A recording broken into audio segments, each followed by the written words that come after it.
Tulad ng CPU ng isang computer, ang utak ang nagsisilbing control center ng ating katawan. Kinokontrol nito hindi lang ang pisikal na function ng katawan, kundi maging ang emosyon sa pagharap sa iba't ibang sitwasyon. Kaya sa mga panahong nahaharap tayo sa mga problema at challenges, talaga namang nasusubok ang ating mental strength sa pag-deal sa mga pagsubok sa buhay. But how can we make our mind stronger?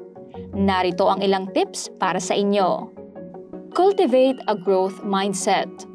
Ito ay ang paniniwala na ang abilidad at talino ay maaaring ma-acquire sa pamamagitan ng pagsisikap, at ang failures ay stepping stones upang matuto at lumago. Kaya sa halip na manlumo, isipin natin na ang mga ito ay oportunidad upang maging matatag. Develop emotional regulation skills. Ang emotional regulation ay tumutukoy sa kakayahan ng tao na i-manage at mag-respond ng maayos sa isang emosyonal na pangyayari. Hingang malalim, stay calm under pressure, matutong magpigil, at i-enhance ang ating mental resilience. Practice self-compassion. Madalas na nating naririnig na magkaroon ng compassion sa ating kapwa.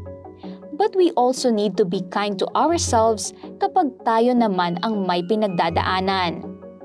Iwasan ang self-criticism. Sa halip ay i-encourage ang sarili, gaya ng pagsasagawa ng self-talk. Strengthen your support system. Ang ating pamilya, mga kaibigan at mga mahal sa buhay ay maaaring magsilbing suporta sa atin sa panahon ng mga pagsubok. Maaari silang makapagpalakas ng loob natin at magbigay ng payo upang masolusyonan ang ating mga problema. At higit sa lahat ng pwede nating mahinga ng tulong at gabay ay ang ating Diyos na maawain. Huwag nating kalilimutang dumalangin sa Kanya upang malagpasan ang anumang ating pinagdaraanan sa buhay. Yan ang aming tips para sa inyo, mga kasangbahay.